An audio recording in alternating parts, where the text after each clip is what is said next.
اور یہ ایک میں سمجھتا ہوں جذبہ پیدا ہوتا ہے جب آپ بالکل بچپن میں آپ کی براٹ اپ میں آپ کہاں لوگوں کے ساتھ پھر رہے ہیں، کہاں تعلیم پا رہے ہیں،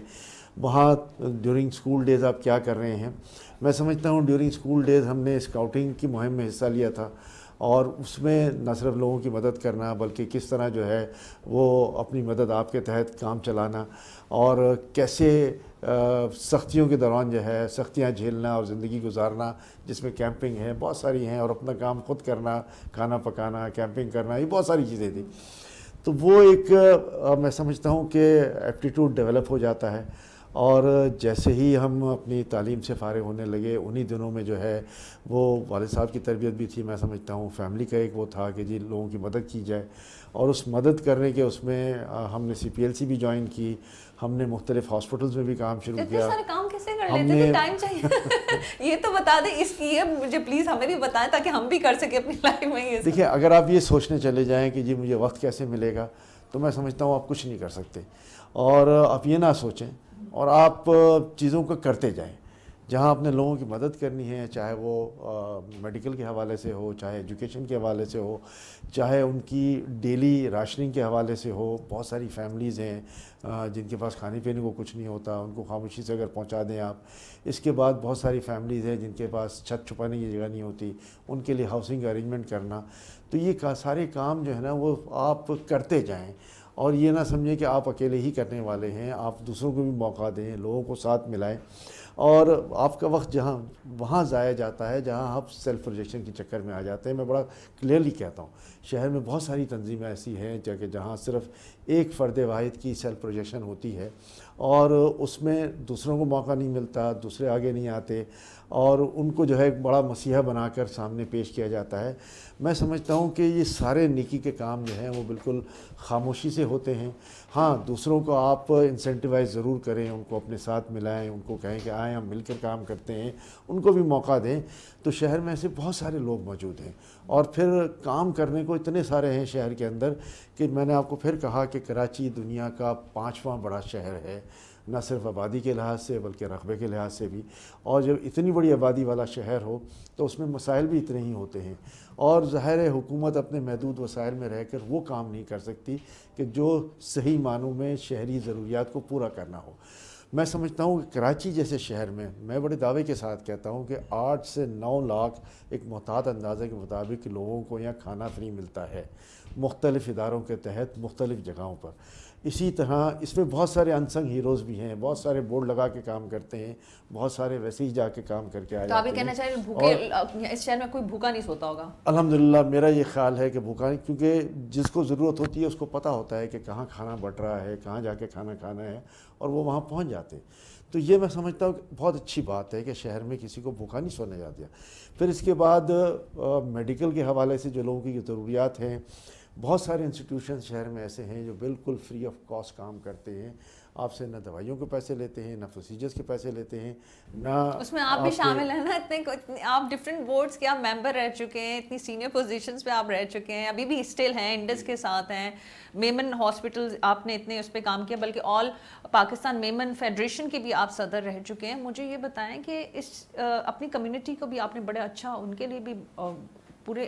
جیسے نیشنل لیول پہ آپ نے کام کیا ہے، تو وہاں پہ بھی آپ نے بڑی اچھی نمائندگی کی، ایک پاکستانی کے لیے بھی کی، ساری چیزوں کو رکھتے ہوئے. کیا آپ نے کہا گھر کی تربیت ہے، تو کمیونٹی کے لیے یہ کیسے مینیج کر رہے ہیں ٹائم کو اوور آل؟ اور پھر لوگوں کی ایک اور جو چیز ہے احمد صاحب، کیونکہ لوگوں کی ایکسپیکٹیشنز ہی بہت زیادہ ہو جاتی ہیں، وہ آپ کو انسان نہیں سمجھتے سیریسلی کہ اچھا احمد صاحب نے یہ کر لیا، اچھا وی وانٹ مور، احمد صاحب یہاں پہ بھی کر لیں وہاں پہ بھی کر لیں. تو وہ ان چیزوں کو جو پوری آپ کی جانب آتی ہے، جو ایک پریشر آتا ہے ایکسپیکٹیشنز کا، چیزوں کا، بلکہ لوگ تو کہتے ہوں کہ آپ پالیٹکس میں بھی آ جائیں بھائی تو کس طرح سے لیتے ہیں، کس طرح سے فیس کرتے ہیں؟ دیکھیں، بات آپ کی بالکل ٹھیک ہے. میں آخری بات سے آپ کی شروع کروں گا کہ پالیٹکس میں بھی کئی لوگوں نے کئی دفعہ کئی پولیٹیکل پارٹیز نے جو ہے وہ بڑی پرکشش پیشکشیں کی ہیں، لیکن ہمارا مطمئن نظر ہمیشہ یہی ہے کہ ہم لوگوں کے کام کریں اور پولیٹکس میں اپنے آپ کو ضائع نہ کر دیں. پولیٹکس کے بغیر بھی آپ مختلف تنظیموں کے ساتھ مل کر کام کر سکتے ہیں، اور جب کام کرنے کی بات آتی ہے اور آپ نے کام کرنا ہوتا ہے تو پھر آپ نے وقت نہیں دیکھنا ہوتا، آپ نے یہ نہیں دیکھنا ہوتا کہ آپ کو ریلیکس کرنا ہے، آپ کو فلاں چیز کرنی ہے، آپ کام کرتے جائیں، اسی کام میں آپ کا ریلیکسیشن ہے، اسی میں جو آپ کو تقویت ملتی ہے، اسی میں جو آپ کو میں سمجھتا ہوں خوشی ملتی ہے، اس سے بڑھ کے کوئی میرے خیال ہے لیجر ٹائم نہیں ہے۔ لیجر ٹائم وہی ہے کہ جہاں آپ لوگوں کی مدد کر کے آپ کو ایک خوشی محسوس ہو جائے، اور میں آپ کو یقین دلاتا ہوں کہ کراچی میں، پورے پاکستان میں ایسے لوگ ہیں کہ جو آپ ایک آواز دیں کہ مجھے یہ نیک کام کرنا ہے، میرا ساتھ دیں، تو وہ بغیر کسی اس کے جو ہے وہ آپ کو سپورٹ بھی کر دیتے ہیں، آپ کا ساتھ بھی دے دیتے ہیں۔ ظاہر ہے ساری فلانتھرپی آپ اکیلے نہیں کر سکتے، آپ کو لوگ چاہیے، گروپس چاہیے۔ جب ہم بات کرتے ہیں کمیونٹیز کی تو لوگ ہمیشہ یہ تاثر لیتے ہیں کہ شاید یہ سب کمیونٹی کا کام کرتے ہیں۔ یقین جانیے ہمارے کمیونٹی کے سکولز ہیں جہاں پر ہم تقریباً 15,000 بچوں کو پڑھاتے ہیں۔ مشکل سے میں بڑی آپ کو ایک فیاضی کے ساتھ فگر دے رہا ہوں کہ شاید 3% سے زائد لوگ ہماری کمیونٹی کے نہیں ہیں ان سکولز میں، ان کالجز میں، چاہے وہ گرلز کالج ہوں چاہے بوائز کالج، ویسے اس میں بری بات نہیں، لیکن 97% ہم نان کمیونٹیز کو سرو کرتے ہیں۔ ہمارا ہاسپٹل ہے کوتیانہ میمن ہاسپٹل، جس کو میں ہیڈ کرتا ہوں، وہ بظاہر تو کمیونٹی ہاسپٹل ہے۔ انڈس ہاسپٹل ایک میں سمجھتا ہوں Indus hospital network Pakistan کا سب سے بڑا نیٹ ورک ہے ہاسپٹلس کا، وہاں بھی کمیونٹی کی کوئی ذات پات نہیں ہے، وہ تو ویسے ہی سارے لوگوں نے مل کے بنایا ہے اور سارے لوگ مل کر اس پہ کام کر رہے ہیں، اور یہ وہ رول ماڈل ہے کہ جہاں free of cost quality health care جو ہے وہ پاکستان میں اس سے بڑا کوئی ادارہ نہیں ہے۔ سندھ گورنمنٹ کی بہت بڑی سپورٹ ہے، پنجاب گورنمنٹ کی سپورٹ ہے، اب تو ماشاءاللہ کے پی کے گورنمنٹ بھی سپورٹ کر رہی ہے، اور اب بلوچستان گورنمنٹ نے بھی ہمیں آفر کیا ہے۔ تو میں نے آپ سے یہ کہا کہ جب آپ اچھا کام کر رہے ہوں، بغیر کسی تفریق کے کر رہے ہوں،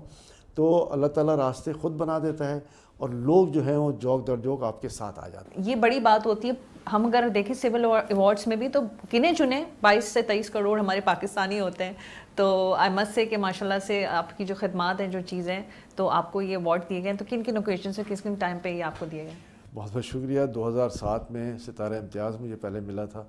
اور ظاہر ہے وہ کراچی میں گورنر ہاؤس میں اس کی سیریمنی ہوئی تھی۔ پھر 2013 میں جب مجھے ہلال امتیاز ملا تو وہ پریزیڈنٹ ہاؤس میں ہوا تھا، زرداری صاحب اس وقت صدر محترم تھے اور انہوں نے وہ ایوارڈ دیا تھا۔ تو یہ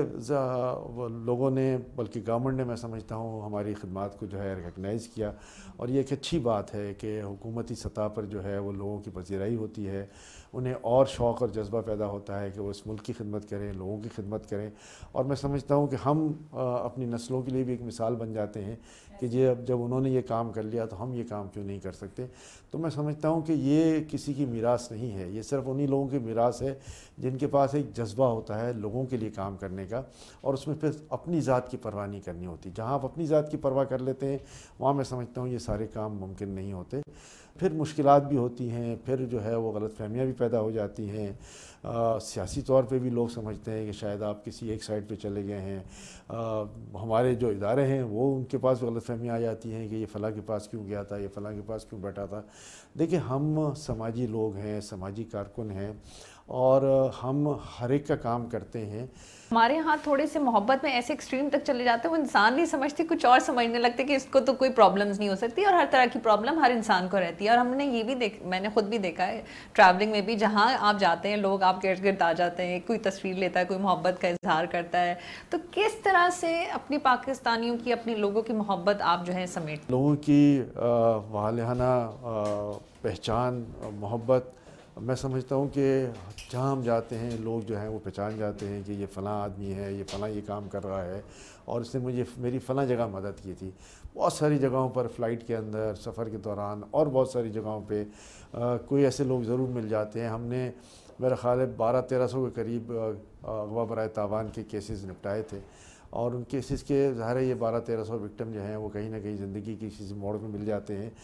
ہزاروں لاکھوں کی تعداد میں لوگوں کی مدد کی ہے، چاہے ان کی مدد ہم نے ان کے کیسز میں کی ہو، ان کے موبائل چھیننے پہ کی ہو، ان کے تھریٹ کالز پہ کی ہو،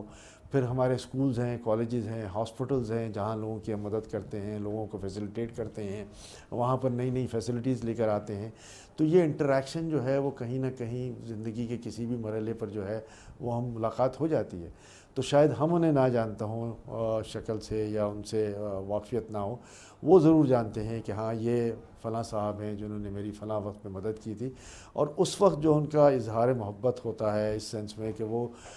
ہماری مدد کو ریکگنائز کرتے ہیں لوگوں کے سامنے، میں سمجھتا ہوں اس سے بڑا انعام اجر عظیم کوئی نہیں ہے کہ اس وقت جو ہے جو فیلنگز آتی ہیں وہی ہمارے لیے ایک بڑی محبت. میں آپ کو بڑے مزے کی بات بتاتی ہوں، کچھ لوگ آپ کے ساتھ تصویر کھنچوا رہے تھے کہ وہ ہوتے ہیں نا آپ کے ساتھ پکچر لینی ہے، تو کچھ لوگ کھڑے ہوئے تھے وہ آپس میں ڈسکس کر رہے تھے آپ کو پہچاننے کی کر رہے ہوں، تو ایک نے کہا یہ کون سے ڈرامے میں آتے ہیں تو لوگوں کے ذہن میں یہی ہے کہ صرف تصویر انہیں کے ساتھ ہی ہوتی ہے جو فلم یا ڈرامہ یا اس طرح کی سیلیبریٹیز ہوتی ہیں. تو آف کورس جو آپ کے ماشاء اللہ سے جو کام ہے جو خدمات ہے تو وہ آٹومیٹکلی لوگوں کے ساتھ کنیکٹ کرتے ہیں. ہم یہ بھی دیکھتے ہیں کہ ماشاء اللہ سے پاکستان اسٹاک ایکسچینج کے آپ ڈائریکٹر بھی ہیں، اور ابھی ہم حالیہ ابھی دیکھتے ہیں بڑی تیزی رہی ہے. تھوڑا سا اس بارے میں بتائیں کہ واقعی ہم ہمیشہ ہی اچھی ہوپ دیتے ہیں لوگوں کو کہ انشاءاللہ ہم اچھا بیٹر پاکستان دیکھیں گے، تو آپ کیا دیکھتے ہیں، کیا چیزیں آگے؟ دیکھیں میں جو امید دے رہا ہوں لوگوں کو وہ آج کے پاکستان کی امید دے رہا ہوں کہ مجھے آج اور اس کے بعد کا پاکستان بہت اچھا نظر آتا ہے، اور اس کی بہت ساری وجوہات ہیں، بہت ساری چینجز جو ہوئی ہیں ابھی، جو پولیٹیکل چینجز آپ کہہ لیں، آپ ہماری انٹرنل چینجز کہہ لیں، آپ لوگوں کا ایک ویژن کہہ لیں، یا لوگوں کی ایک جذبہ کہہ لیں اس ملک کے ساتھ، چاہے وہ اسٹیبلشمنٹ کی طرف سے ہو، چاہے وہ پولیٹیکل ہو، چاہے وہ بیوروکریسی کی طرف سے ہو، یا چاہے میں سمجھتا ہوں کہ ہمارے عام پاکستانیوں کی طرف سے ہو، کہ اب وہ وقت آ گیا ہے کہ پاکستان نے جب معاشی طور پر ایک راک باٹم ہٹ کر لیا تھا، تو اس کے بعد پاکستان جو ہے وہ ہمیں ابھرتا ہوا ایک پاکستان نظر آ رہا ہے، اور اس کی بہت ساری وجوہات ہیں. میں in reference to stock exchange اگر بات کرتا ہوں تو اسٹاک ایکسچینج نے اپنے باٹم کو اس طرح ہٹ کیا تھا کہ ایک جو لسٹڈ کمپنیز یہاں ہوتی ہیں ان کا ایک پروفٹ ارننگ ریشو ہوتا ہے. ہمارا پروفٹ ارننگ ریشو کے حساب سے ہمارا پرائس ریشو جو ہے، جس کو ہم پرائس ارننگ ریشو کہتے ہیں، وہ صرف اور صرف 2-2.5 پوائنٹس پہ تھا، جو ہسٹوریکلی پاکستان میں بھی اور دنیا بھر میں جو ہے وہ 10 سے لے کے 12-13 تک جاتا ہے.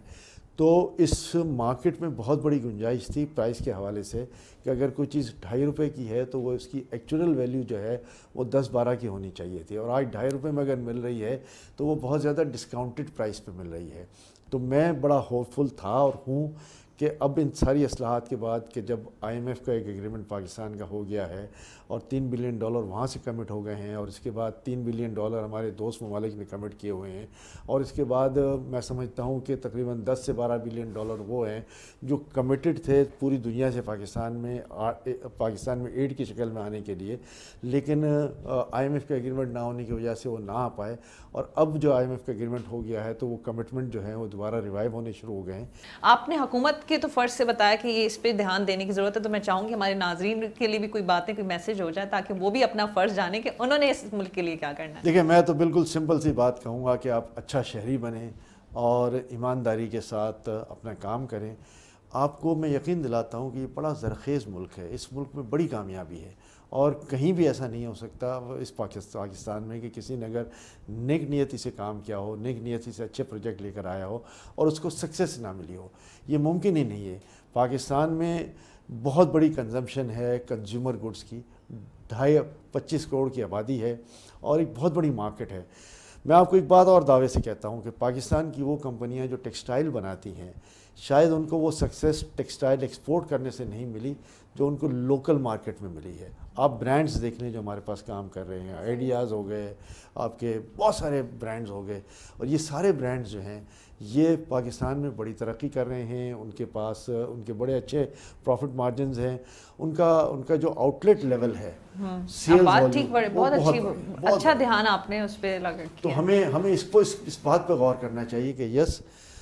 ہمارے پاس بہت بڑا کنسیپٹ ہے. ہم امپورٹڈ آئٹمز کے بجائے اپنے لوکل آئٹمز کو دیکھیں تو کوئی وجہ نہیں کہ ہم اس سے اچھا مال بھی بنا سکتے ہیں، ہم اس سے اچھا سستا مال بھی بنا سکتے ہیں. ہم اس مونوپلائزڈ امپورٹڈ آئٹمز کو جو ہے وہ رد کرتے ہوئے اپنے لوکل مال پہ توجہ دیں تو کوئی وجہ نہیں کہ پاکستان جو ہے اس کی ڈومیسٹک انڈسٹری جو ہے وہ بہت بڑی ترقی کر سکے۔ احمد صاحب آپ کا بہت بہت شکریہ، ہماری بہت ساری دعائیں آپ کے لیے، اسی طرح سے آپ کام کرتے رہیں۔ جی ناظرین، آپ نے ہمارے ریئل پاکستانی احمد شنائے صاحب کی گفتگو سنی اور ان کی باتیں اتنی پازیٹیو تھی، یقین مانیں مجھے تو بہت زیادہ خوشی ہوئی، اور مجھے اس بات کی بھی خوشی ہوتی ہے کہ میں جتنے بھی شوز کرتی ہوں، جتنی بھی گیسٹ سے بات کرتی ہوں، ہر جگہ مجھے پازیٹیوٹی دکھائی دیتی ہے کہ اس ملک میں کیا ہے، یہ زرخیز ملک ہے۔ اور اسی بات کے ساتھ کہ دیکھیں